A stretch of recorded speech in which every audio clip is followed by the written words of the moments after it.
see this word, O you prophet, this is a clue that it's just there's a lesson to learn from it as a history, as a historical event. Things that happened during the prophet's time. Because they needed those rules also in those days for a few hundred years. That these rules apply applicable to war specifically. In our case, we derive the general principles. Right? Why will women or men secret use here? Well, I'm just saying it would be like a personal commitment. They would not do this. Saying, it's like just personal. No, it's okay, I understand now what you're saying. See, verse 12 is the testing process.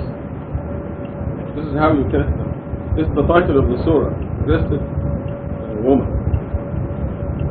So, if a woman comes and joins the believers in war, this is how you test them. You make them pledge that they will not idolize, what is it? Never set up idols besides God, nor steal, nor commit adultery, nor kill their children, nor invent any falsehood, nor disobey the Prophet's righteous orders. So this was the testing process. Which criteria? How do you test it? This is how you test it. Do you pledge you never set up idols beside God? Yes. Do you pledge you worship God alone? Yes. You pledge. So this is how we decide not to send them back to the disbelievers in the case of war. Philip? I'm glad you brought that up. This is a very important statement because it says, "Oh, you prophet." And as you know, the Sunnis claim that you must obey the Prophet, whatever he says. This tells us that not all his orders should be obeyed, only his righteous orders, or the good things that he says. That he can say wrong things. And I have this in the book, Quran Hadith in Islam. It is one of the strongest proofs against Hadith and Sunnah. Is that your question? Yes. Very good point. I wanted to test it, but unless it came out. It is Surah 61. Okay. The column. In the name of God, most gracious, most merciful. Glorifying God is everything in the heavens and the earth. He is the Almighty, most wise. O you who believe, why do you utter what you do not do yourselves? It's like the invention of Hadith and the list of prohibitions that lies about God.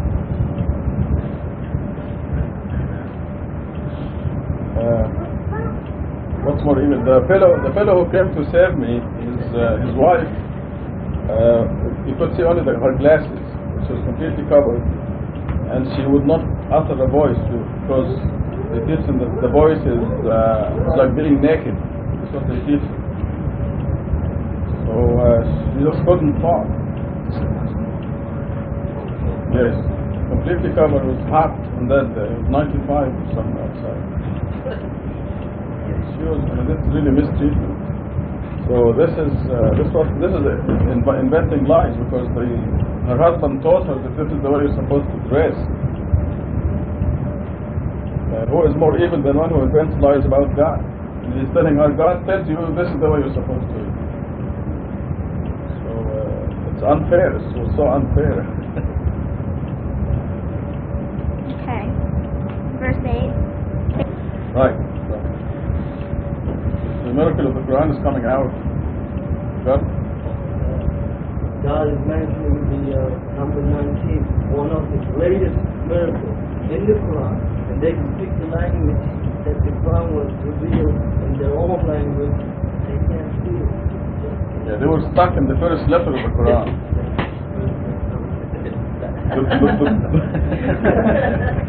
They go to the end.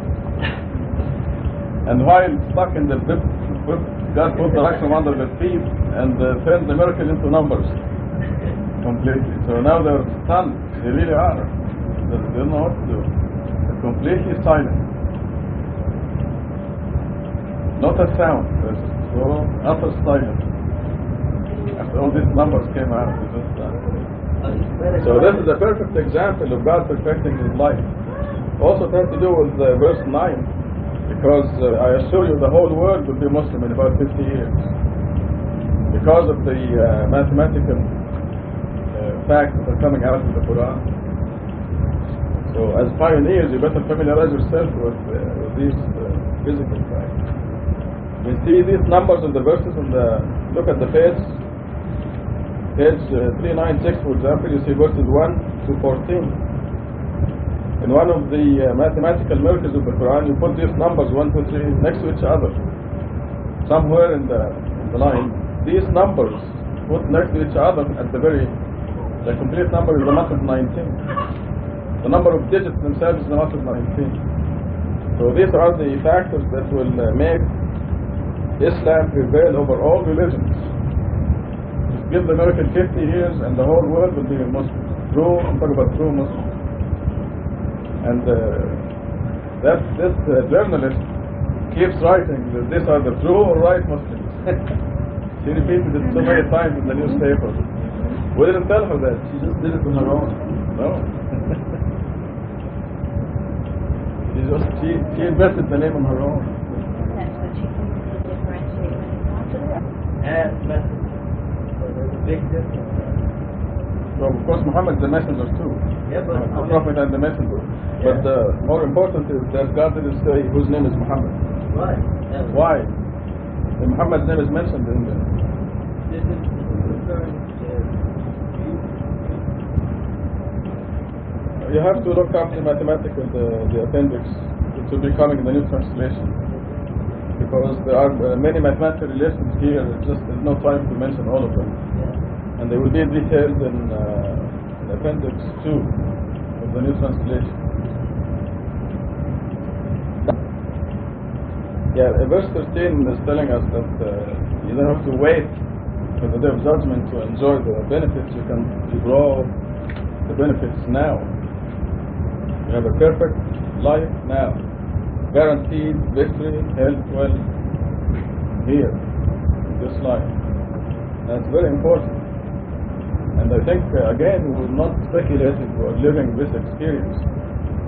We know that I published all over the Muslim world that hadith is satanic, innovative, and I have it printed here since 1982 in the brown book that is widely distributed. It's been summarized in many newspapers and criticized and reviewed. But what happened to Salman Rushdie didn't happen to me. Because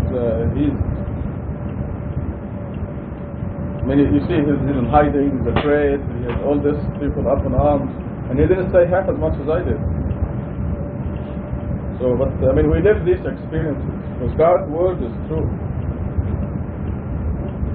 How do you explain that? Except by the word of God. We have to thank God, alhamdulillah. We don't just have any ideas. However, it doesn't matter, even if you get ideas. Remember that you have an invisible giant standing next to you, and it's not just a giant. It's a giant who can hold the whole earth in one hand. So if somebody is plotting against you in Stockholm, Sweden, your giant will be there, taking care of them, just as they plot and scheme. It is true, you better believe it, because it's mathematically proven in the Quran. This is the importance of verse 13. We're told that you do your part. Your part in 11 is you believe in God and His messenger and struggle in the cause of God with your properties and your lives. This is your part. Getting up for the morning prayer before sunrise, this is striving. You devote yourself to God. That's your part. Now God's part is overwhelmingly far better than our part. God will give you eternal happiness, and then verse 13 telling you this begins here and now and forever. Back to that 14. Now that's what I'm talking about. That's what this verse is talking about. It happens automatically. All your resources, everything will be dedicated to God. What happened with Job was Satan said that if you take Job's properties, he will bless him against you. Job and Solomon are mentioned together as the two extremes of testing. And again, this is something that doesn't happen now. It's a new era, but it's an example of test and believing in God under all circumstances.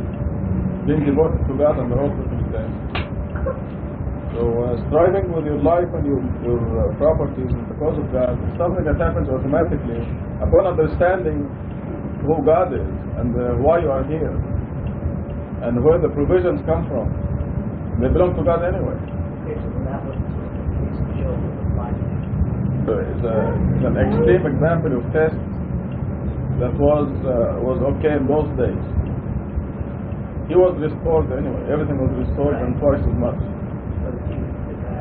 So this is to make us understand when we lose something small. As much. But everything will be restored and twice as much. So Satan may say Robert will blaspheme if you destroy his car against you. And God will tell Satan, okay, go take his RX-7, but you cannot touch him.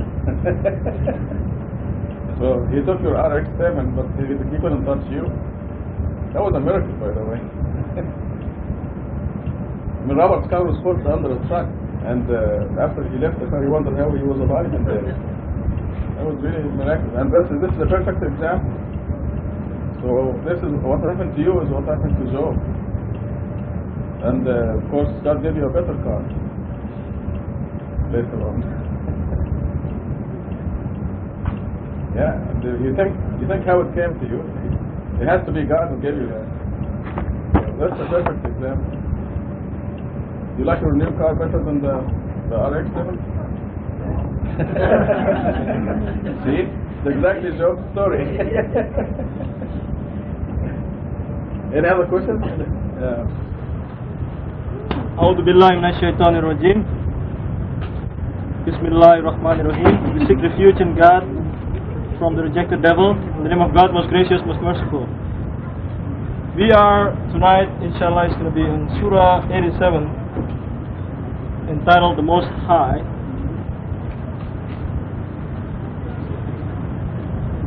Glorify the name of your Lord, the Most High. He creates and shapes. He designs and guides. He produces the pasture, then turns it into light hay.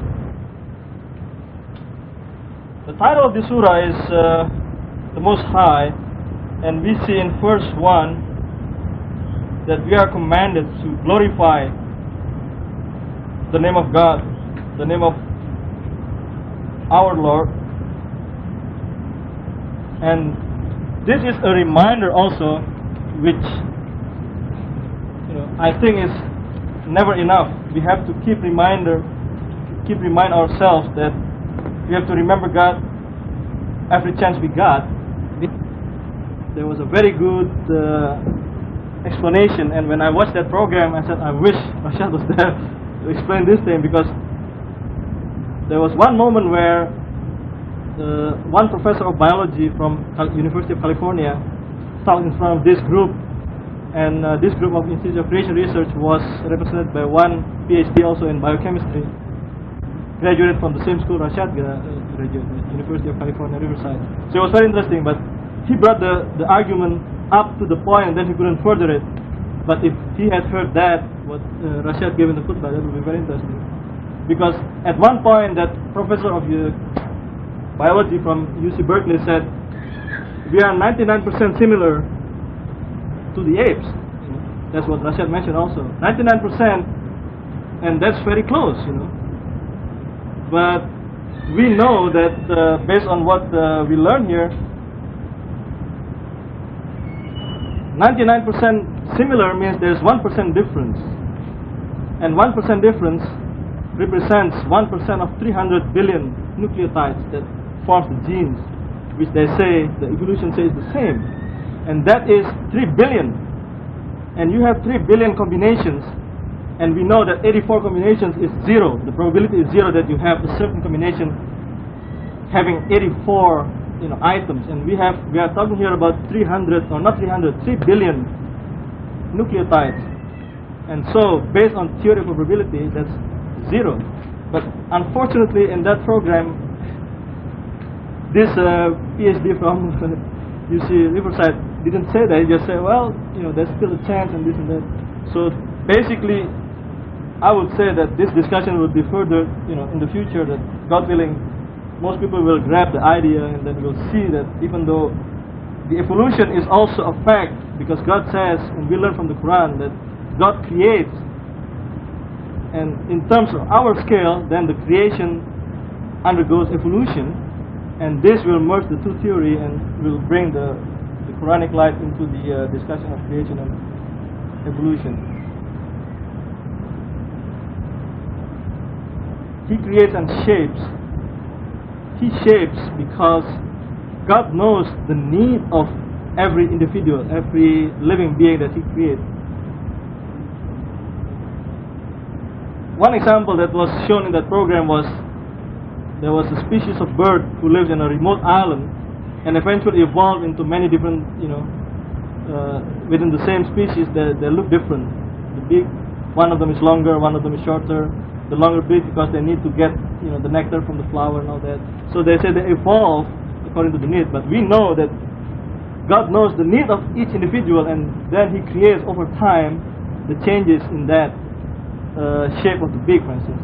And so when we see that example, we wonder about that example, and we say, well, immediately we remember God, and we go back to the first, before that, verse number 1, we glorify God, we say, Alhamdulillah, Subhanallah, when we see that program. But most people who believe in evolution, who do not believe in God, they say, well, it evolves, the brain or the bone in the back becomes smaller and smaller and smaller, and over 1,000 years or 10,000 years it becomes, smaller, and the jaw becomes larger and all that.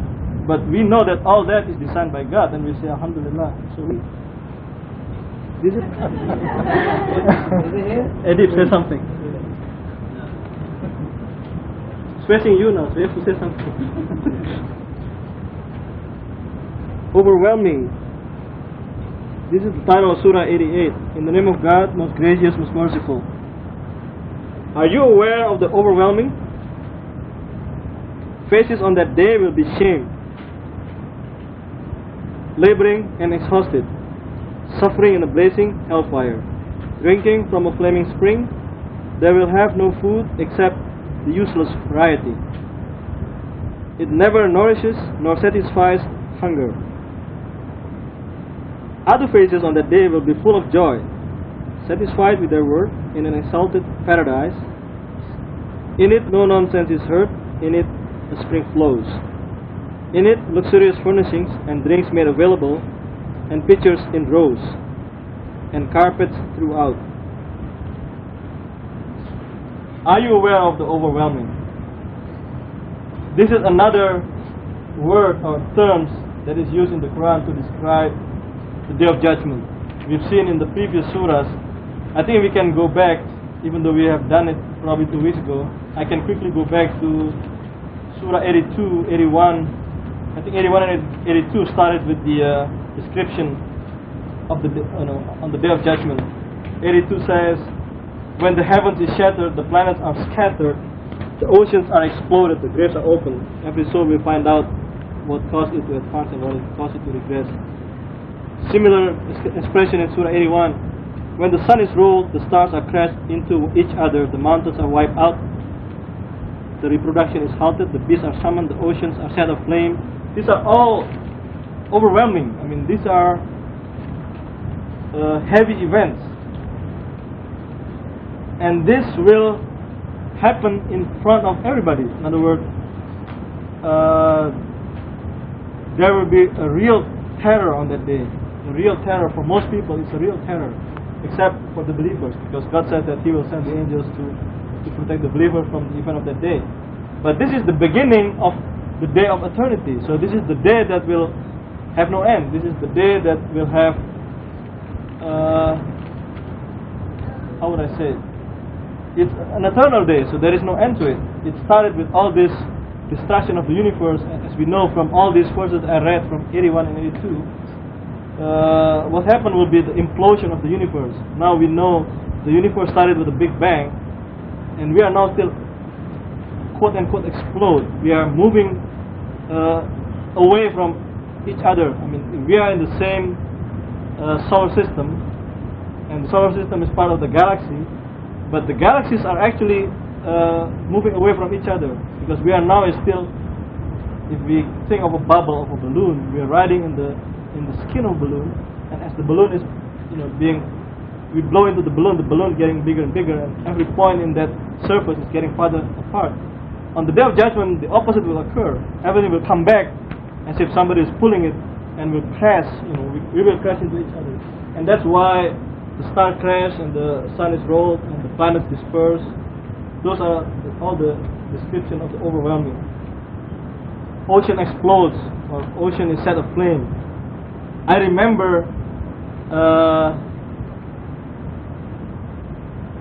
something that I read from a geology book recently, that in 1883, most of you probably have heard of Mount Krakatoa. It is actually a small mountain in the middle of a sea, really. But when it exploded in 1883, the whole caldera collapsed. And we know what a volcano is. Volcano is actually a plug to the hot magma chamber. So when a volcano forms, it really actually separates the magma chamber from the surface. So when that mountain exploded, the whole thing collapsed, and billions of tons of seawater come straight into the magma chamber, and the result is a tremendous explosion that was heard 5,000-6,000 miles and caused 3 years of winter in the northern hemisphere. It's a very tremendous occasion, and the Day of Judgment will be like God says the mountains are all wiped out, so it will be a Krakatoa on the grand scale. The whole universe is, we're talking about just the earth, but actually this is the whole universe. But verse 17, I was watching a program on television entitled Ship of the Desert. Some of you all may have seen it. I'd like to share some of the characteristics of the camel. It's fascinating. One of the reasons why people suffer or die in the sand or desert is because they can't step. You can't put your feet on anything solid. Every time you step, your feet, they just sink in the sand. So Allah constructed the shape of the camel's foot. So when he steps, his feet do not sink in the sand, but they actually lay on top of the sand a few seconds to give him the stability, or the animal the stability to walk. That's one attribute of the camel in terms of the shape of its feet.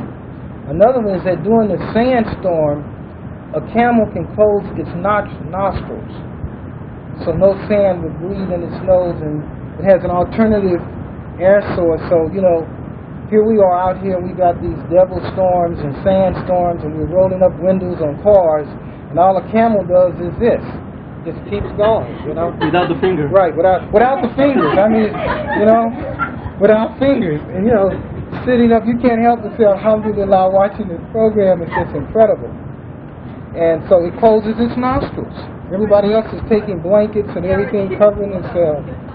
Another one is that the hair on the body is primarily just a little hair over the top and right over the sacs to reflect some of the heat, to prevent the water from evaporating. So these are some of the characteristics. And now people have these Land Rovers. I mean, can you think of all of the mechanical engineers who were trying to design vehicles to go long distance over the deserts? And no one can design like Allah. Camel closes its nostrils, able to put its feet around and what have you. I thought I'd share it. It was fantastic watching that. I think there was another thing about it. Camel's milk. Mahmoud, Yeah, the milk, when the camel dehydrates, it takes about 57 days for the camel to be without water. Yeah, and when it dehydrates, every animal, like cows, for example, when they dehydrate, you take their milk. The milk is so salty and it's undrinkable after it dehydrates. But the camel's milk stays the same from the first day to the 57th day. The consistency of the water and nutrition always the same. Also, they have when it dehydrates, all animals, when they dehydrate, if you take water, when we take fruit, the cell cannot hold all that water at the same time. The cell explodes, and you will die unless you take the water slowly. The camel can take 400 gallons of water, and the cells will come back perfectly the way they were, without flowing. It was amazing. Is everybody here? Back? No?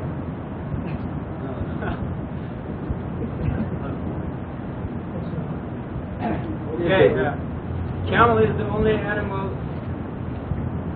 whose milk, when the animal dehydrates, like your other cows or something, their milk becomes salty.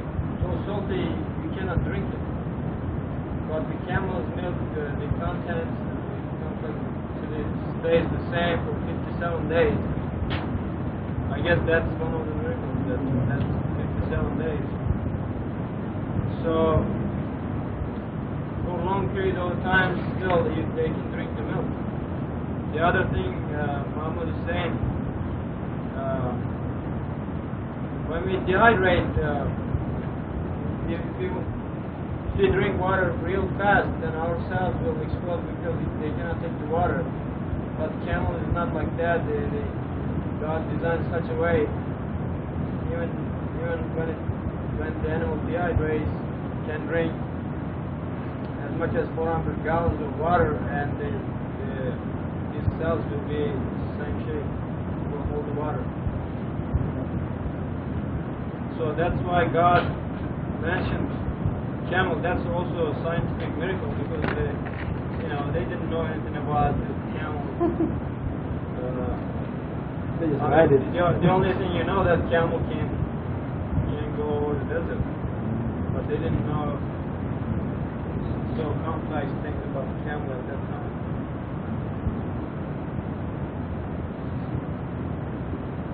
Any other comments? Ready? You have a comment?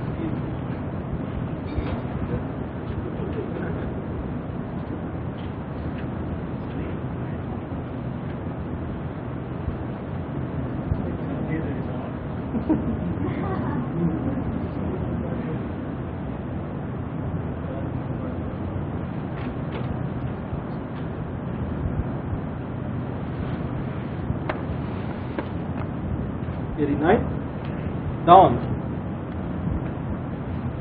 In the name of God, most gracious, most merciful, by the dawn and the 10 nights, by the even and the odd, by the night as it passes, a profound oath for one who possesses intelligence.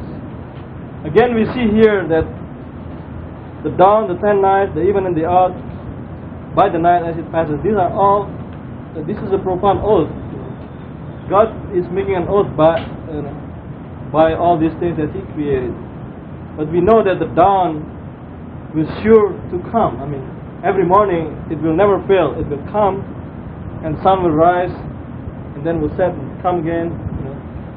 That's one thing that we can take for granted, that this is 5 o'clock tomorrow morning, the sun will rise. And during the winter months, it's probably 7 o'clock. People have means to calculate that by now. The 10 nights, these are the last 10 nights of Ramadan, as we see in the footnote, wherein many believers retreat to the mosque. Surah 2, verse 187.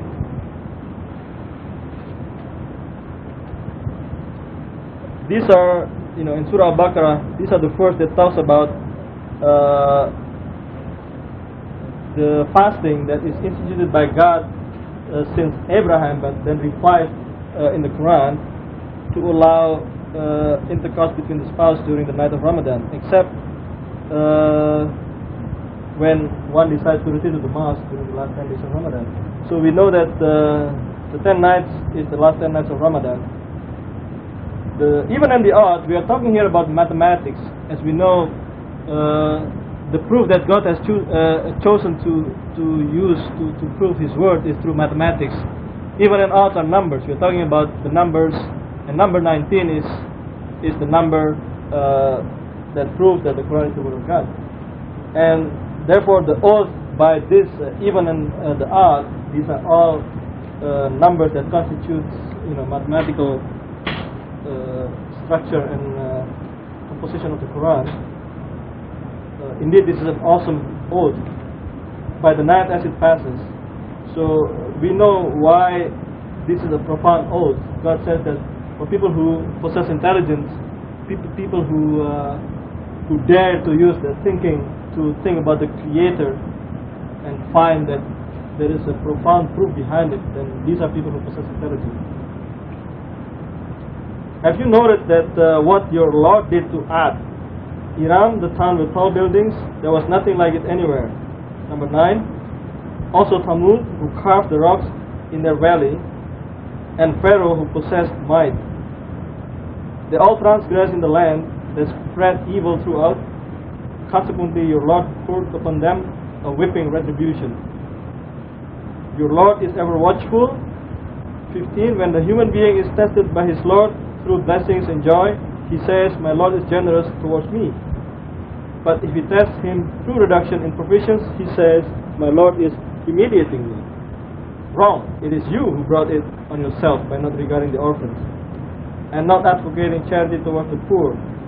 19, and consuming the inheritance of helpless orphans and loving the money too much. So we've seen here the history of the previous generations, what they did and what the consequences that they received from God. One thing that is interesting to me is Pharaoh is mentioned in the Quran many times, but I think, I haven't done serious research on this, but I think Ad and Thamud is mentioned very often. Almost, every time there is a mention of the previous generation, there's Ad and Thamud. And we also know, for instance, Sodom and Gomorrah, the people of Lot, they also mentioned in the Quran, but not as often. And I used to wonder about that, and I see that probably, what we see around us happening, tornado, flood, or these are all that happens to the people of Ad and Thamud, earthquakes, something that happens very often that most people don't think anymore as God's retribution. They think this is a natural phenomenon. People don't see the parting of the Red Sea anymore, or the city turned upside down. But people see tornadoes, people see floods, earthquakes, and I wonder whether that is probably connected to why Ad and Thamud is mentioned more often than others. Because these are something that, to us, it is the action of God, and things that happens not without any cause. There is whether that is probably connected to why Ad and Thamud is mentioned more often than others. Because these are something that, to us, it is the action of God, and things that happens not without any cause. There is something behind it. Why the earthquake happens in the place where the majority of people are idol worshippers. I mean, people who are killed in the earthquakes, if we record, the number of earthquakes, I have a book, how many people killed in this earthquake, in that place.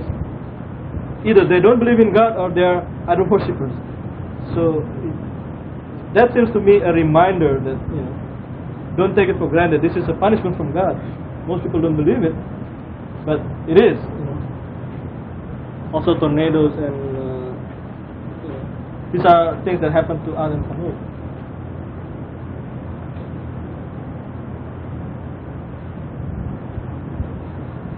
Number 15 and 16 and 17 and on up to number 20 is better when it said in every situation there is relief. It was a little softer than with pain there is gain. However, I think that's the effect of the gymnasium. yes, no pain, no gain. They have a big sign there. In every corner, everywhere you look, no pain, no gain. I can see it now. It affected me. I'll always, I have to confess, think of it as with difficulty there is Happens to be true though. For example, you mentioned the mosquitoes that attacked us there in San Francisco. This happens to be one of the most memorable things that we have, because many comments. Number 7 is telling you must grab every chance you can get to feed your soul. Every chance that has to do with God, you must grab it. You must remember that anything you do in this world that has nothing to do with God is a waste of life. It's a terrible waste of time. We do it only out of necessity. The reason we go to work is to make a living. But if there's anything that has to do, that does not have to do with God, it's a waste of time. So number 7 here, whenever possible, you shall strive, means you must never pass up a chance that you strive in the cause of God. A Friday prayer, a lesson, a meeting, a Quranic study. This is God's advice to you and me. Whenever possible, we shall strive. You must give God's commandments priority over anything else. Then if you have time, you do the other things. You go to work, make a living, and God guarantees that you'll make more money if you give up an hour of work, for example, for the sake of Friday prayer. God guarantees it in the Quran that you'll make more money. So it will be material gain as well as spiritual gain. God is the only one who dispenses provisions. Whenever possible, we shall strive, seeking only more. Fortunately, we are the people who need this advice. It's other people who need this advice, because we automatically do this, alhamdulillah. We have 3 profound introductions. The day and the night are profound signs, as you know. They remind us that the earth is hanging in space, and the male and the female.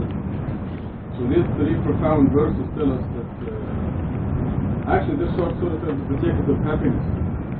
So it is very important to know which path will lead you to happiness in this world and forever, and which path will lead you to misery in this world and forever. So you see in verse 7, the path to happiness.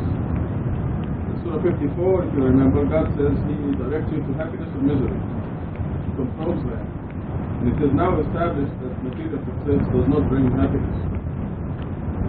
So your works are of various kinds, and they will lead you to either path, happiness or misery.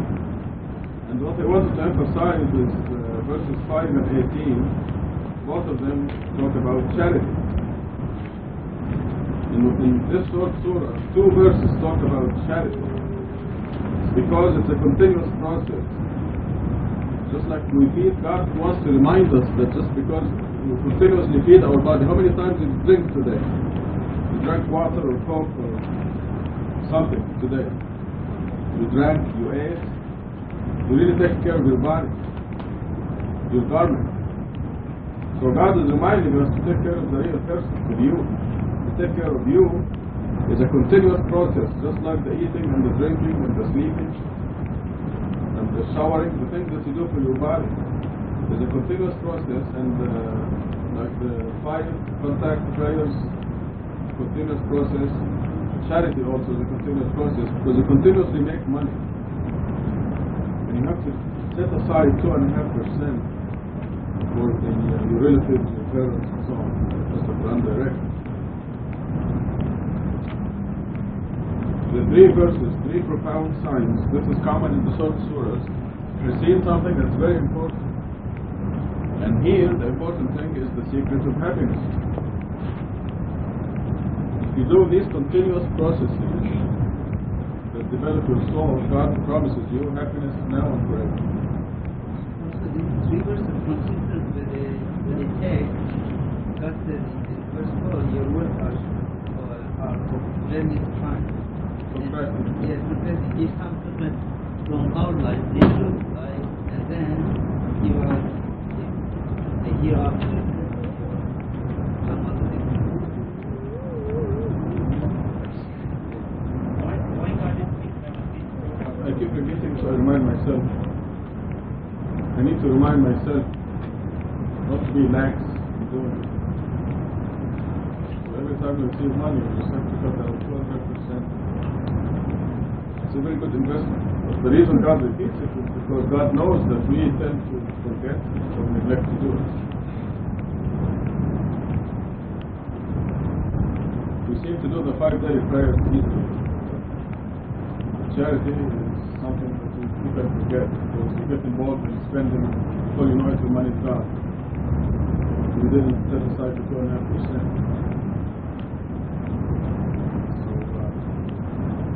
The reason this is also repetition is of psychological importance.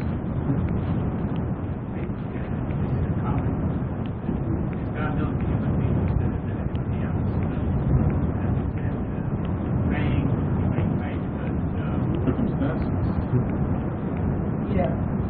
There are times when able-bodied people with perfect qualifications somehow they just go weeks, maybe months without a job.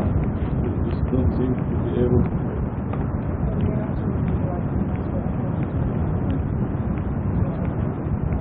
You have to be extremely kind to them. There may be exceptions. Some professional beggars.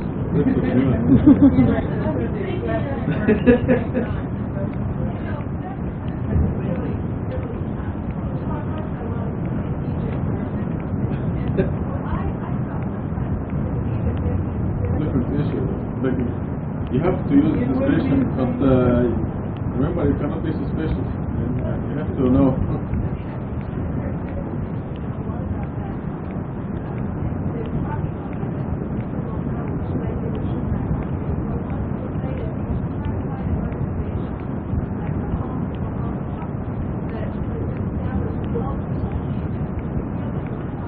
Tucson is the food bank. Tucson is the food bank, but sometimes you meet these people in the street. They come to your door. You have to act. There's a commandment here not to reprimand the beggar. So you better be careful. I'd rather be a sucker than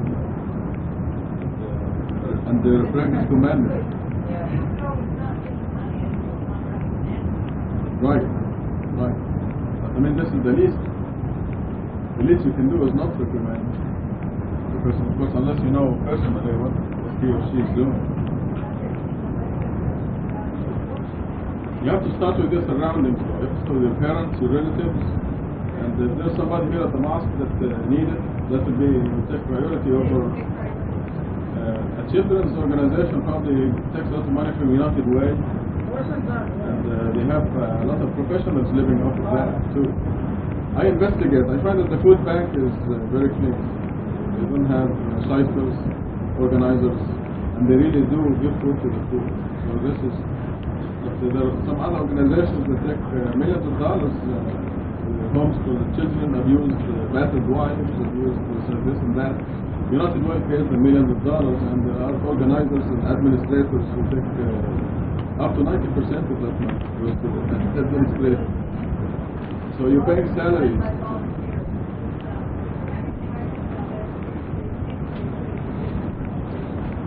Yeah, there's nothing wrong with giving to that. If you don't use it as like over and above zakat to any of those things, because I give to a lot of animal organizations, but I don't count that as zakat. Yeah, but the system of the Quran is you start with your own family, and then you go further and further. The priorities are set in the Quran. Best. This is something different.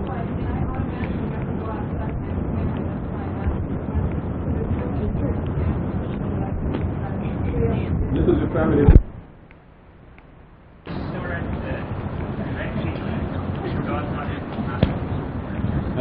Okay, I'm glad you brought this up. Some people think that this surah was directed to Muhammad personally because of your Lord will give you. He found you astray and he guided you.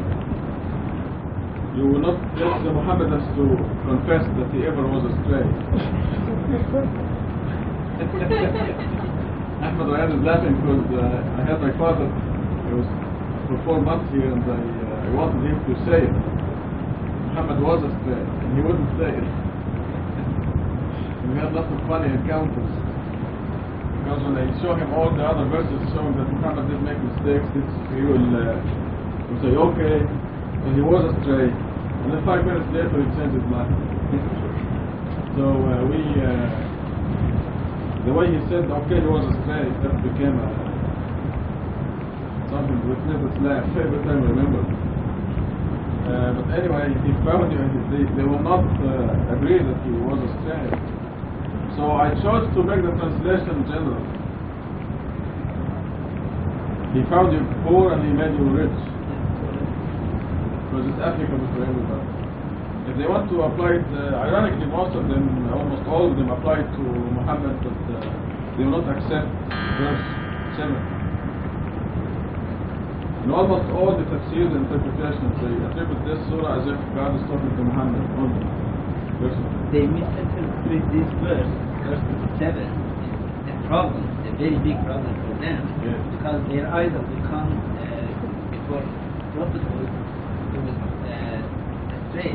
And then they want to interpret, one of the most famous interpretation is, when he was child, he lost his way, and God showed him his way. What does it say here? Well, that's exactly what it says. It says that he was poor and God made him rich. That's exactly what it says. ووجدك ضالا فهدى. They say God lost his way when he was a child. No, here. Basically, what's the English version? Must be a very short translation. This is the reason. No. Also, all of us will be orphans at one time or another, unless we die before our parents do. But God always provides the home.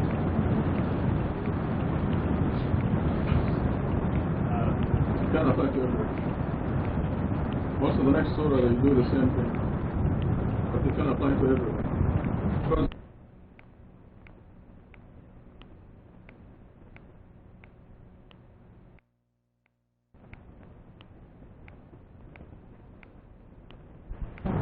we were excitable and worried. You were worried, but when you believe, then you put your trust in God and you submit to God. As submitters, we realize that God knows what is best for us, and we put everything in God's hands. So you don't worry anymore, and you put yourself, dispose yourself. You find that it is not worth it to get angry. There's nothing in this world that is worth getting angry at.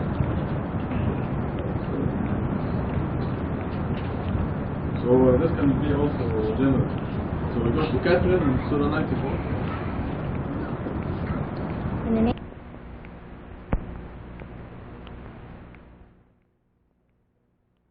أعوذ بالله من الشيطان الرجيم. We seek refuge in God from Satan, the rejected. Bismillah ar-Rahman ar-Rahim. In the name of God, most gracious, most merciful. Tonight we start at Surah 81, and our teacher is Eddie. He's going to start right away. Go ahead. Bismillah ar-Rahman ar-Rahim. When the sun is rolled, the stars are crashed into each other. The mountains are wiped out. The reproduction is halted. The beasts are summoned. The oceans are set aflame. The souls are restored to their bodies. The girl who was buried alive is asked, for what crime was she killed? The records are made known. The heaven is removed. Hell is ignited. Paradise is presented. Every soul will know everything it brought.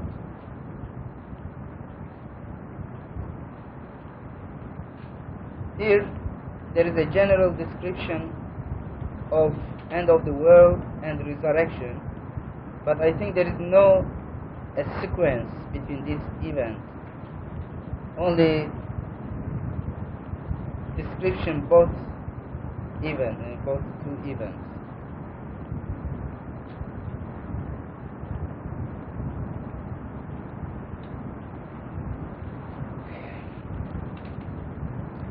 God messenger of the covenant, I solemnly. You don't explain the stars crashing to each other. We can read it. Yes, I know, but it is so obvious. What can I say? The mountains are wiped out. Yes, because the harmony, yes, the system will be collapsed, and there will be no gravitation, there will be no any system, and everything will collapse, will catch each other. And this is a description of end of the world. Very obvious. So there will be an implosion. What?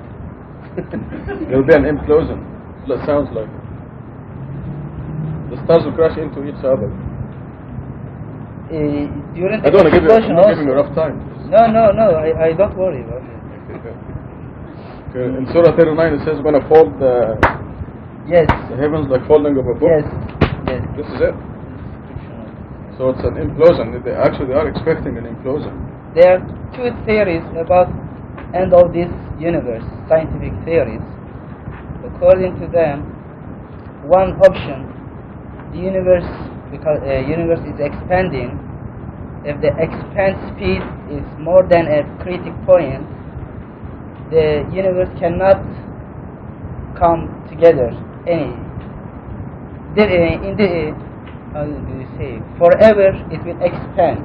And but another theory is the maximum speed is below the critical point, and then after a while, many years later, they say thousands years or billions years later, they will come together.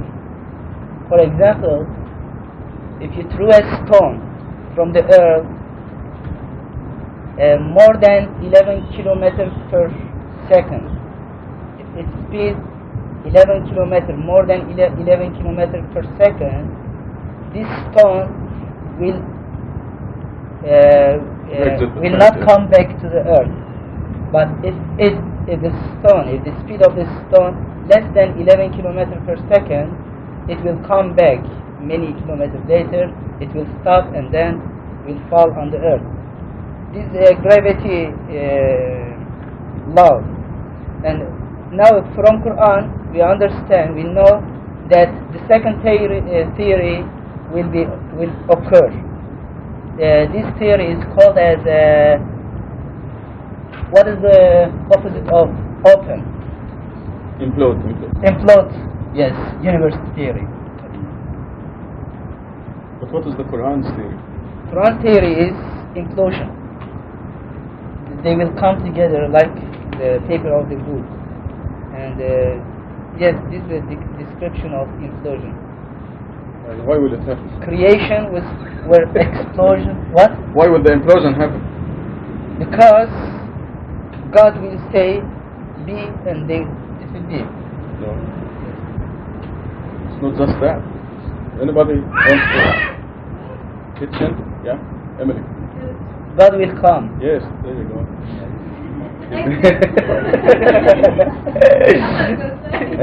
You have to speak fast, yeah? Okay, now we're talking. So this implosion will happen because when will God physically comes, come to this God's physical existence, when God comes, this universe cannot stand for God's physical existence, and then they will implode.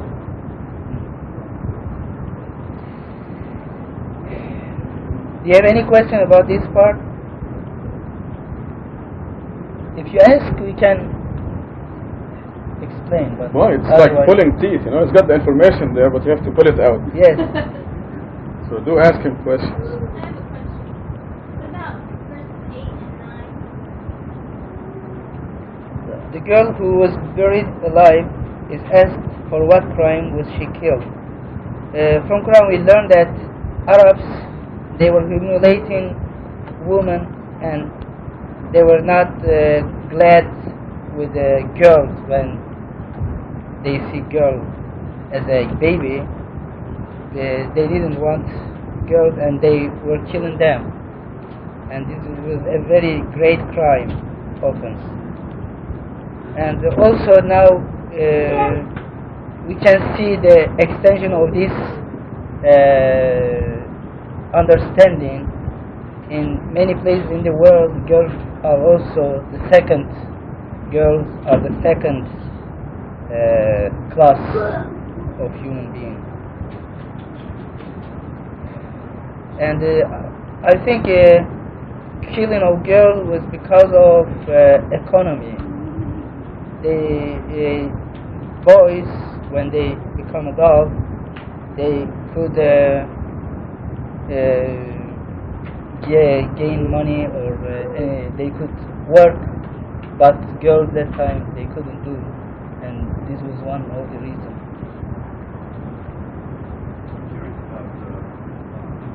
What?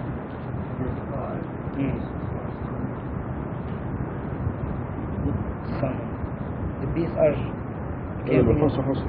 وإذا الوحوش حشرت.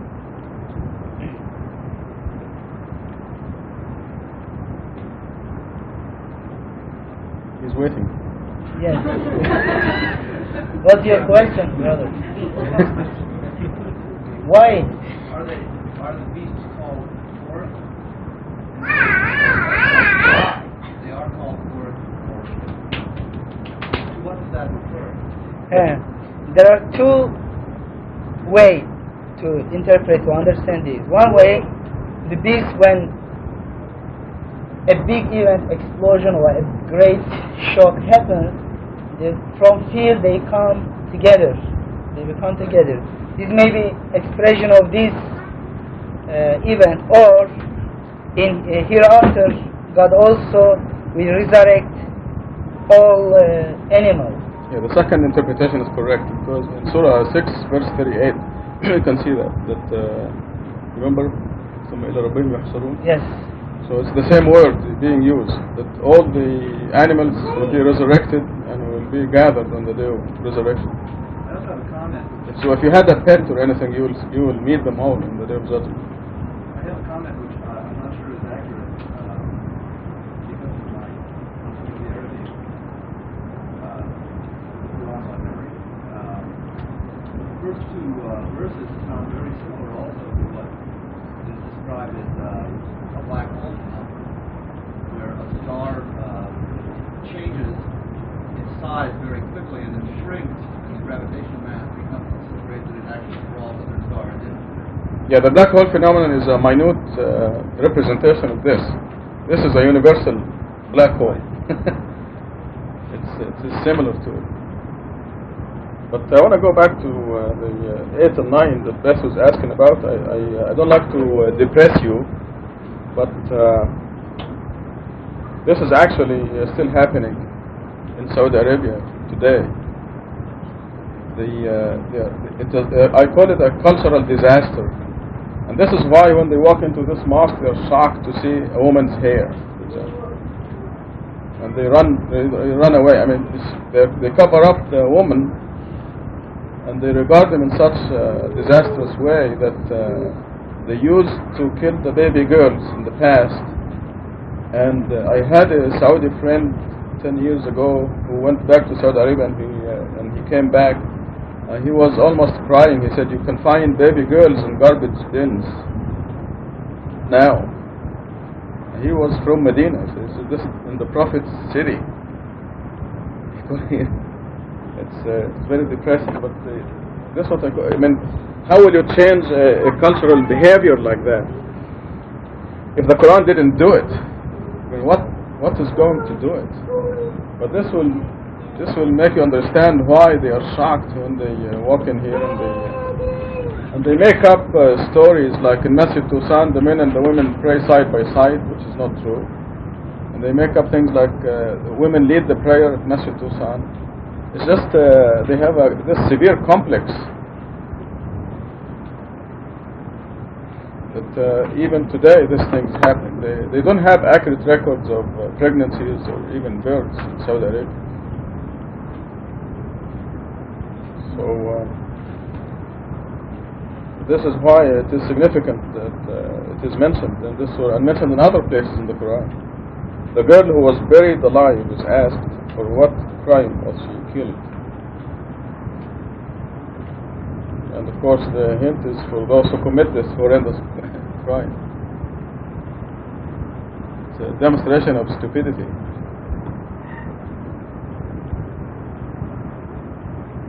So believers don't have that.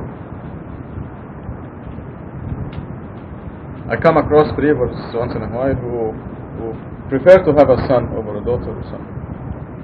And I really suck it to them when they come up with that, because there's no preference whatsoever. As far as God is concerned. It may even be the other way around. In fact, there are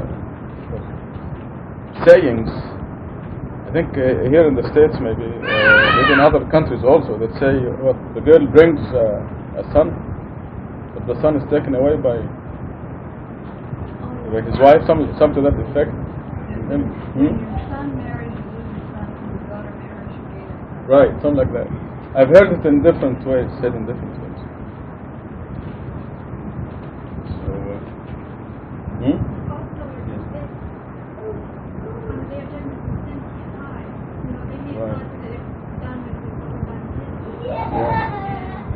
This will be brought out. It's such a horrendous crime that the Quran gives it a lot of attention. It also reflects the kind of mentality that exists there, even now. Any comments, Lisa?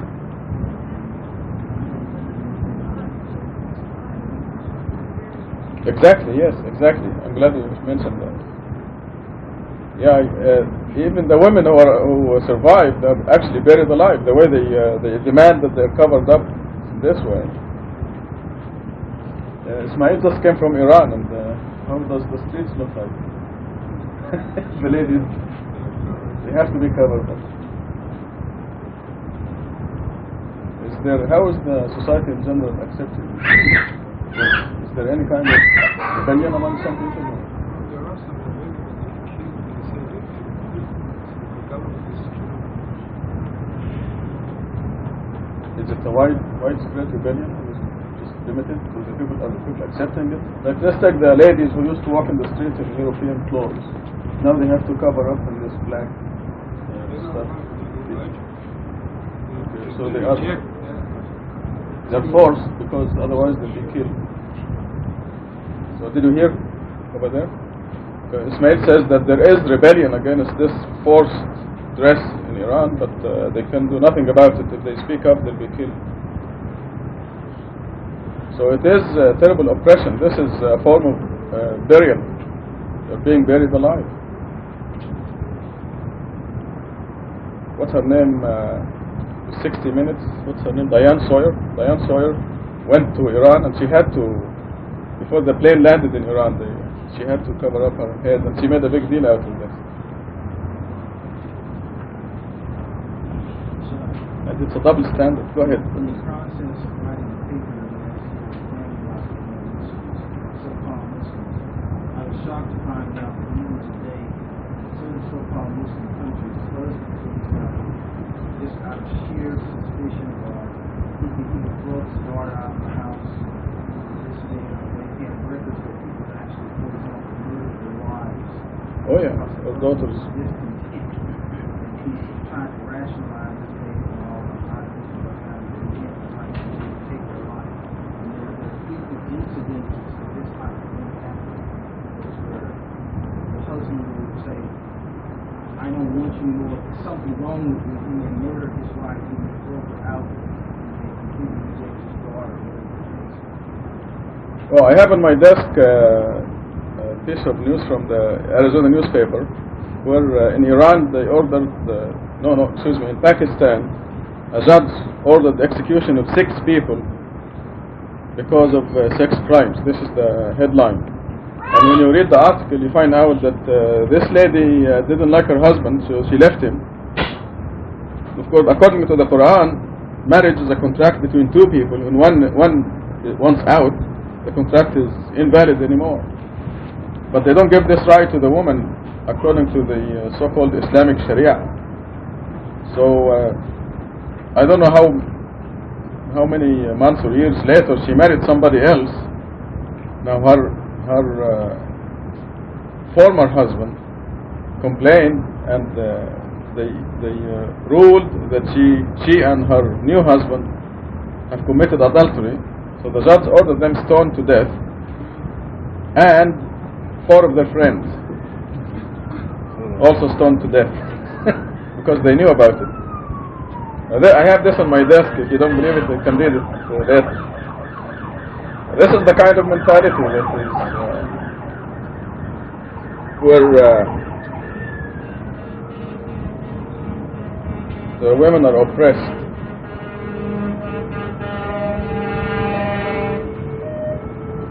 And we read in Surah 28 that God feels for the oppressed, and He makes it up to them. According to Hadith and Sunnah, the majority of inhabitants of hell are women. But I'm convinced that the opposite is true, because of the oppression that they undergo.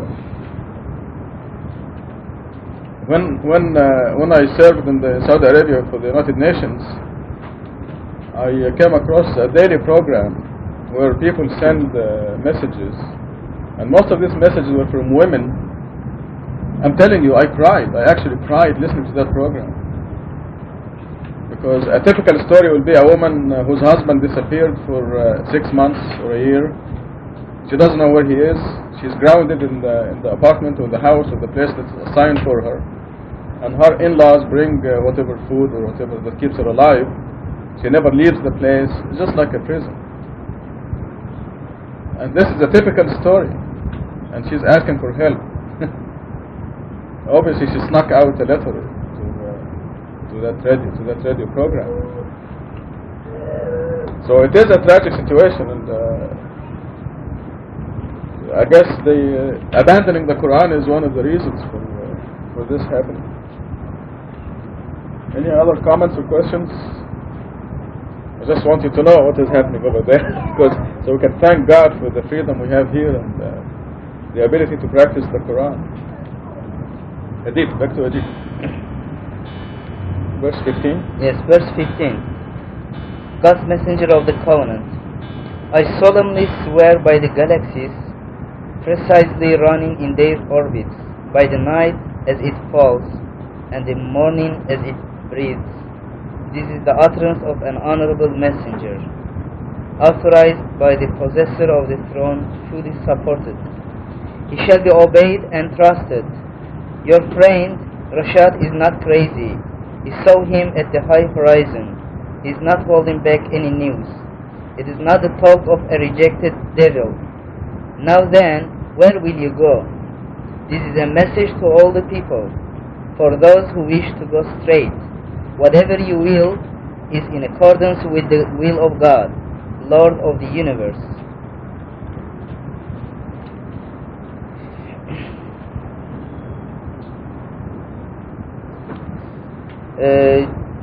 Look at the footnotes. If you add the number of the chapters plus Rashad, geometrical value of Rashad and Khalifa, you'll find it divisible by 19, and this refers to the message, because in verse 27 God says, in huwa illa dhikrun lil alamin. This is a message to all the people.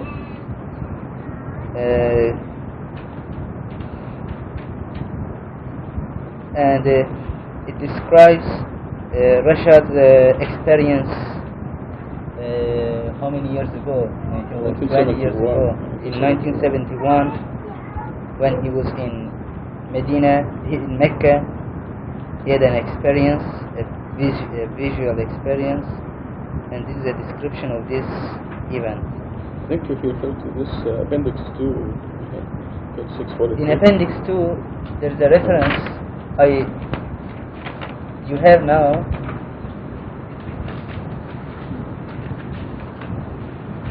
Now, in chapter 3, verse 81, you will see the prophecy about God's messenger of the covenant, and if you add them to the geometrical value of Rashad and Khalifa, you'll find 1311, which is multiple of 19. And this surah has number of 81, and you find in verse 19, God describes the messenger, and also if you add them up, it is also divisible by 19.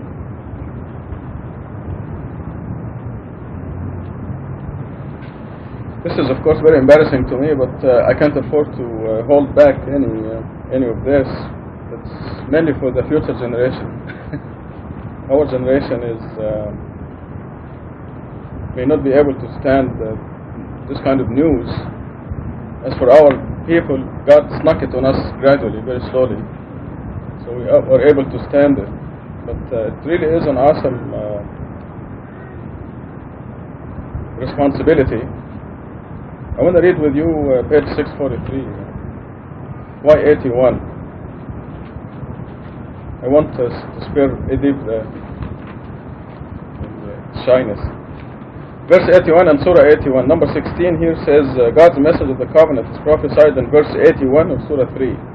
The addition of the grammatical value of Rashad, which is 505, plus the grammatical value of Khalifa, which is 725, plus the verse number 81, produces a total of 1311, 19 times 69. Number 17, if we look at Surah 81, which is what we're studying tonight, we read about a messenger of God who is powerfully supported and authorized by the Almighty, as we see in verse 19. Thus, verse 81 of Surah 3 and Surah 81, verse 19, are strongly connected with the name Rashad Khalifa.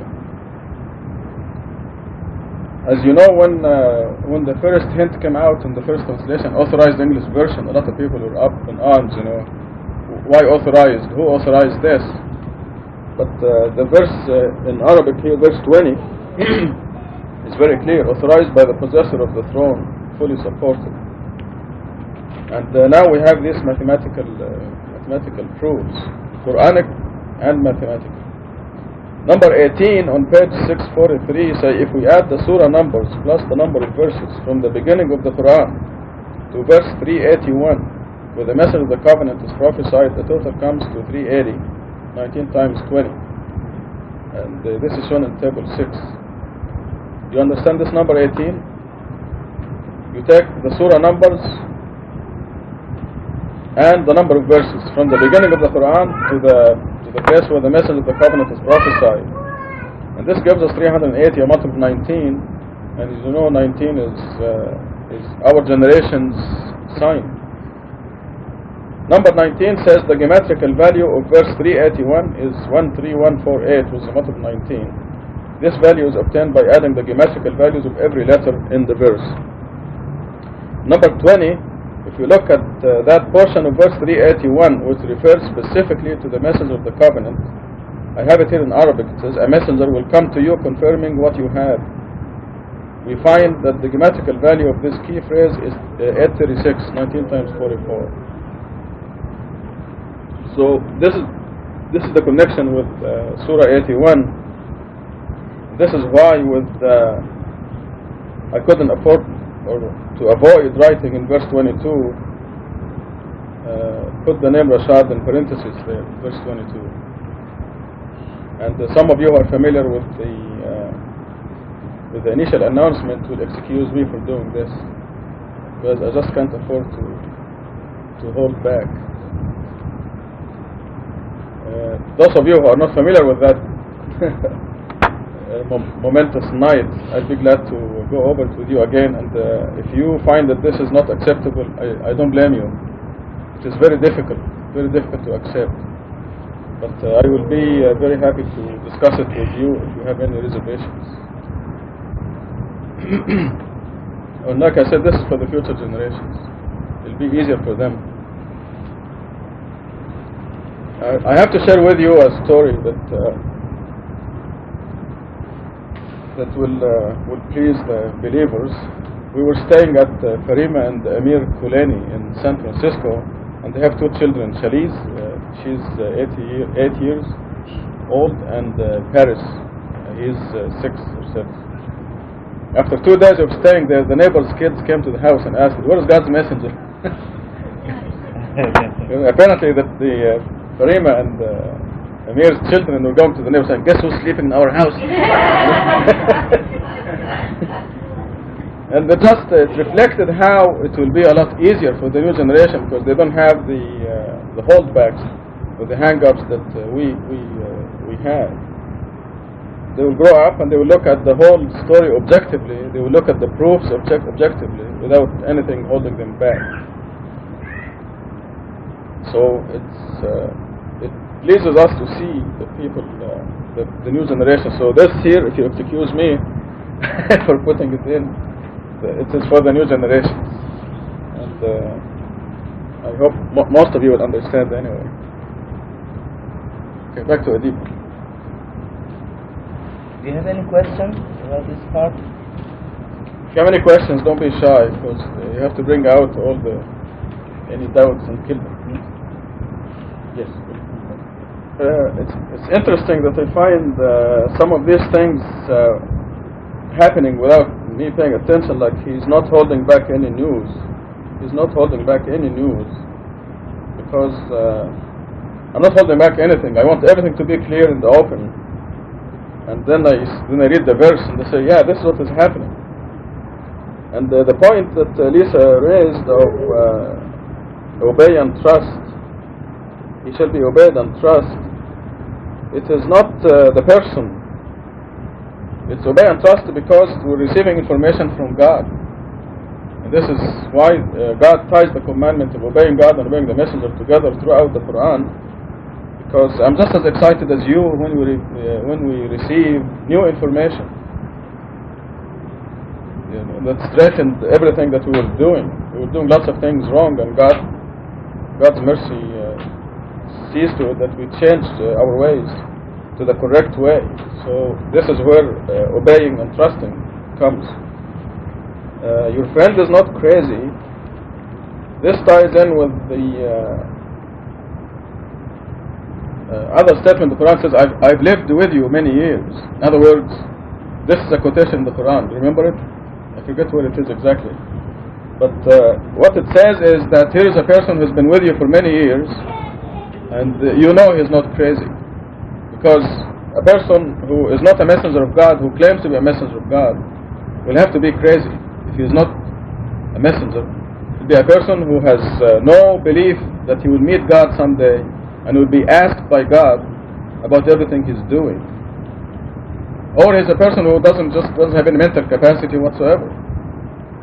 And the statement that I've lived with you many years is because I got to know you, we know each other, and obviously I'm not crazy or mentally retarded or any.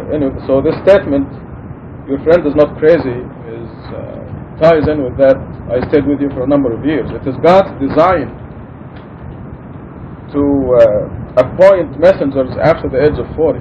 This has been consistent, except for the Prophet Jesus, for special reasons. But every messenger was appointed after the age of 40. So he lived among his people for 40 years. They knew him as a normal person who's a merchant or a shepherd or going about his business. They know he's a normal person. All of a sudden he says, I'm God's messenger. And invariably they accuse him of being crazy. So he said, I lived with you so many years and you didn't know that I was crazy, so why do you call me crazy now? Trying to examine what I'm saying. Yes?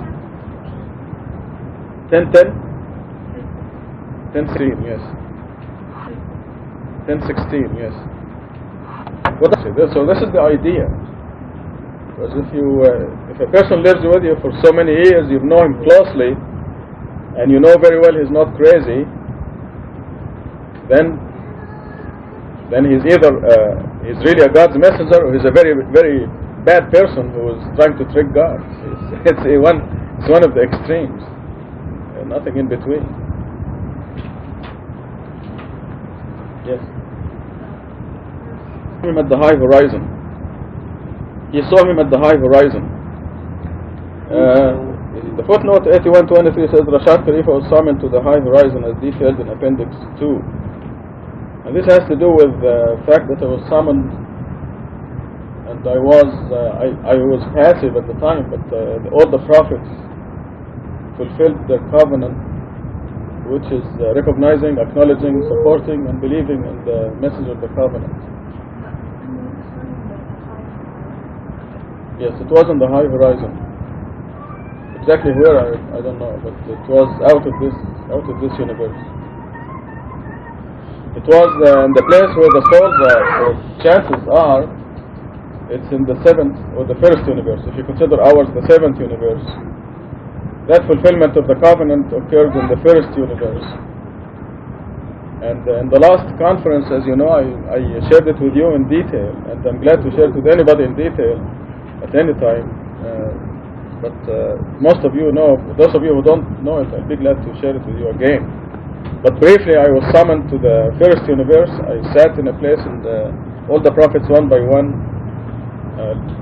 acknowledged me as God's message of the covenant. I was told they were all the prophets. I was not given the identity of any of them except Ibrahim, because of his resemblance to my own family. I was taken aback by this man who looks like us, my uncles, my father, and I was told there was no speaking at all, but mentally I was told this is Abraham. Other than that, I was told that these are all the prophets. That they included Noah, Jesus, Moses, David, Solomon, all of them. So this is what 23 refers to. If you read the appendix 2, it will give you these details. All I meant was the thing about the time horizon. What I know about evolution, I understand that's what it's referred to. I was asking you what about that. Yeah. Where are the prophets now? For example. Let's see what happens. When I take it to the babysitter, take it to the babysitter. Go ahead. It'll be alright then.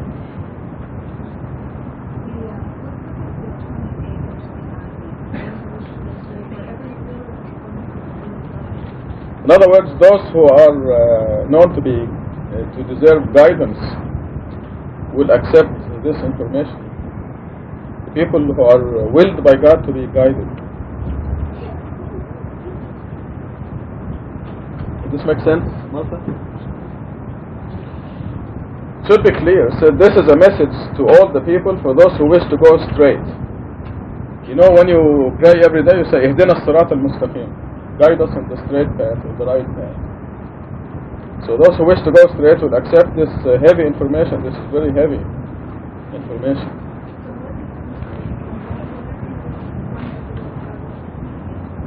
Okay, when you look at any person, there's an invisible stamp on their forehead that says heaven or hell.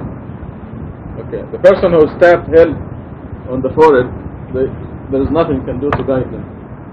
And the people who are stamped heaven, God knows, only God knows who is going to heaven and who is going to hell. So, for the person who is stamped hell or misguided, there is no way you can make them understand. The person who is stamped in heaven would see this and would accept it right away. They will see that there is nothing wrong with it. It is in accordance with the Quran. There is sufficient proof. They may hold their judgment for a while until they examine the evidence and so on. The you here is referring to those who wish to go straight? No, it refers to you and me and anybody. Whatever you people will is in accordance with the will of God, Lord of the universe. So it's like those on the straight path are somehow incapable of willing anything that is not according to God's will.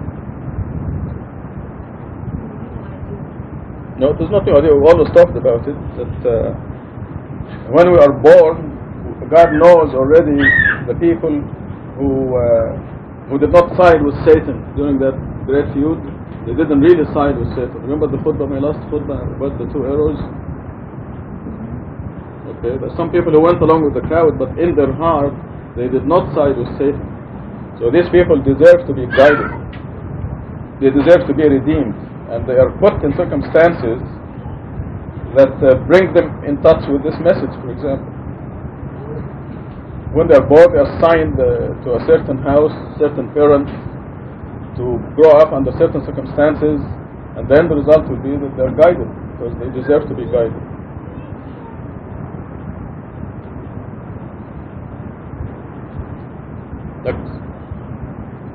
This is a blessing also to us and our believers, because the moment, not only speaking, but when we talk about miracles, a lot of people say, well, it's probably a miracle.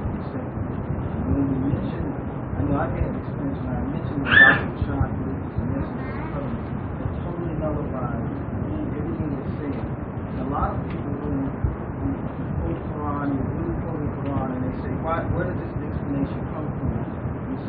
God has sent the messenger.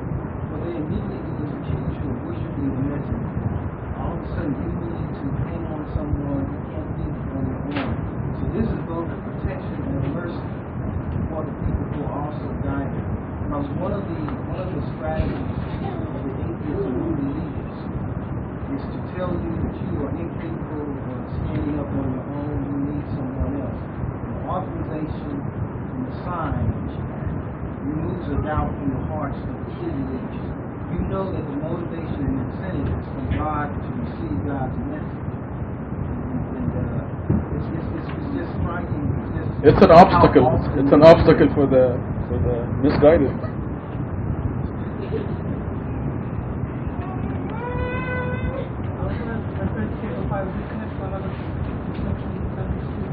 Say it again. Yeah, table 5 must be.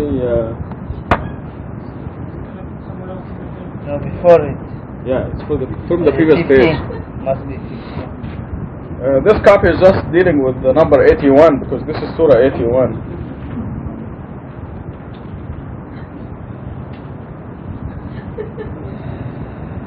The locust playing havoc with the group here.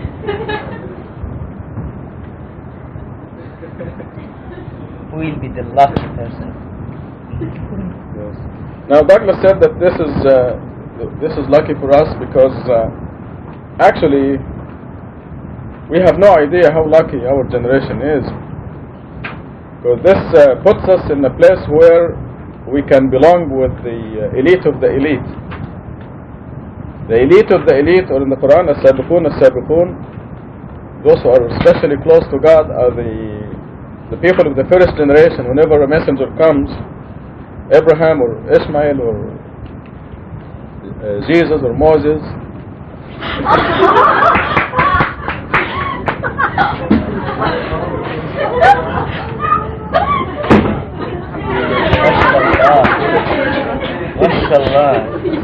he's gonna fly around and hit everybody.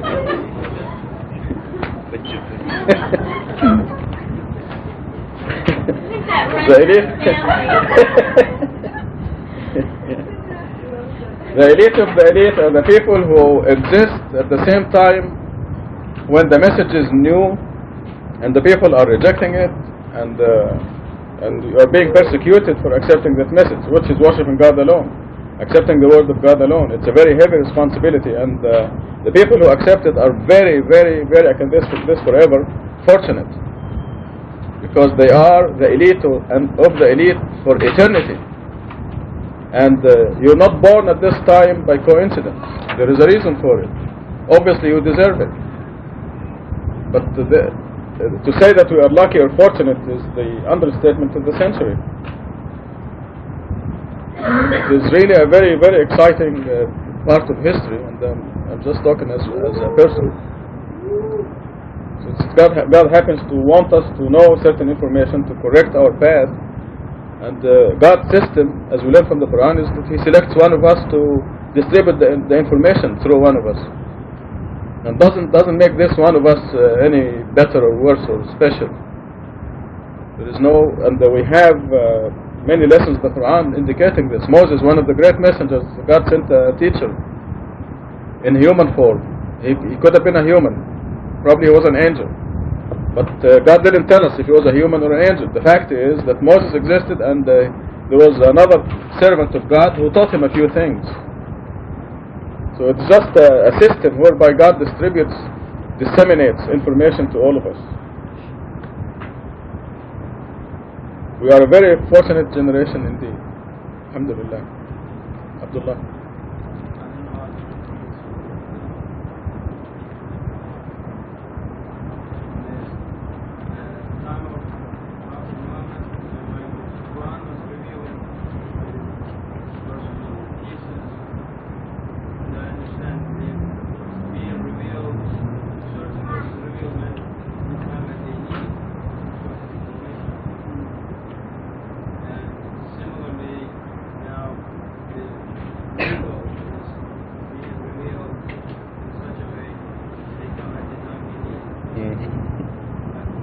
I think we lived these very exciting times, and we've seen how The information comes as we needed it, at the right time.